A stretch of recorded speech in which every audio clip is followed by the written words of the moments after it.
amo Dizer, esse ele assunto. Você ama esse ama política? assunto. É você que faz campanha, fica ali mais próximo no bastidor e trabalha com publicidade, então conhece bem o eleitorado brasileiro e também tem uma percepção de que houve uma mudança, né, de 2017 para cá. A gente teve uma mudança no comportamento das pessoas em relação à política. Uhum. Pelo menos elas se acham mais preparadas para comentar, para A falar sobre risada política. dele, gente. Eu penso o contrário. Eu acho que não houve uma evolução. As pessoas estão, a maioria das vezes, gritando mais do que antes, né? Não tinham voz. Mas o que que você, na sua concepção, eu gosto dos seus comentários, o que que você atribui a essa polarização tão assim ferrenha como a gente tem hoje? Já tem mais ou menos uns 5, 6 anos que a gente está com a polarização bem evidente, né? Eu acho que, assim, opa, bati no microfone, desculpa. Não. É multifatorial. A gente veio de uma estrutura de governo nas primeiras gestões do Lula, que ela culminou ali numa eleição, reeleição da Dilma. Existiram, como sempre existiram no Brasil, crises e escândalos políticos, econômicos, financeiros. E nesse movimento, uma franja da direita mais extremada conseguiu puxar um controle de uma narrativa de tipo. E aí eu acho que muito o PT não soube fazer a gestão de colocar a pecha no PT, de tipo, eles são o partido errado, tudo que dá de errado no Brasil, Como toda se corrupção. fosse só o Só PT o o PT, responsável pela pela, corrupção. pela corrupção. Isso colou, né? E colou de uma maneira, e corrupção é uma coisa endêmica do Brasil, desde o Brasil Império, Brasil Colônia. Nós somos formados como nação sobre o epílogo da corrupção, do jeitinho de alguém levar vantagem sobre o outro. Isso não é uma coisa que surgiu no Brasil depois de 2002, quando Lula foi eleito. Isso está nas raízes do Brasil. Tá no autoritarismo que existe no Brasil, do tipo, meu nome vale mais que o seu.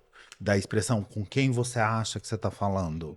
Então, assim, existiu ali naquele movimento ali 2013, 14, que teve as marchas, as revoltas e depois foi culminar com o impeachment da Dilma, essa construção dessa narrativa. Eu acho que essa narrativa foi muito importante, esse momento.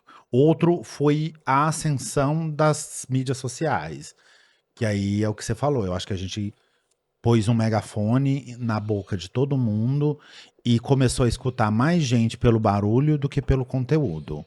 Hoje, se você vê, tem muita gente que ganhou relevância para falar de política e a pessoa de verdade não sabe o que é política, o que é democracia, o que é a política conceitualmente, nunca leu um Tocqueville, nunca leu um Hobbes, nunca leu um Montesquieu, não sabe um nada de um nada e se propõe a discutir política. A gente tem sérios e grandes problemas de conceituação do básico, de esquerda, de que são movimentos Dos totalitários, dos poderes, né? A poderes, função do função, executivo, legislativo. autocracia, democracia, teocracia, o que é função de legislativo, o que é função de judiciário, o que é função de executivo, o que é competência municipal, estadual, federal, da União, o que é prerrogativa de iniciativa legislativa. Então, assim, existe um universo de informação dentro do que seria a gestão e a política que as pessoas não têm a mínima noção. E a gente tem pessoas eleitas que foram eleitas não sabendo, e depois de eleitas elas têm que ficar sabendo, porque não cola o discurso, eu não sabia disso, mas elas preferem ignorar e fazer barulho. E aí, essa coisa das mídias sociais, os algoritmos, né? E aí, nesse aspecto, eu sou totalmente favorável a uma regulamentação de conteúdo, de produção de conteúdo. Os algoritmos, eles privilegiam determinados tipos de conteúdo. E um dos conteúdos que eles mais privilegiam são os de medo e de ódio. Então, assim, as pessoas entendem que causar medo ou gerar ódio dá alcance para elas e elas ganham entrega e monetizam em cima disso. E as plataformas não punem, não tiram conteúdos com discurso de ódio, conteúdos que propagam Porque é isso informações que erradas, engaja, né? porque engaja. Você tem Deixa eu só fazer uma pergunta dentro disso. Você tem a percepção, porque eu tenho muito uma percepção que é como se fosse duas torcidas rivais, né? Que a gente tá vivendo aqui no Brasil. Eu acho que chega a ser pior que torcida, porque às vezes a torcida lembra que aquilo ali é só um jogo de futebol. E a torcida, você não acha que o outro vai acabar com a sua vida. Que, tipo assim, você não vai ser exterminado, desvivido.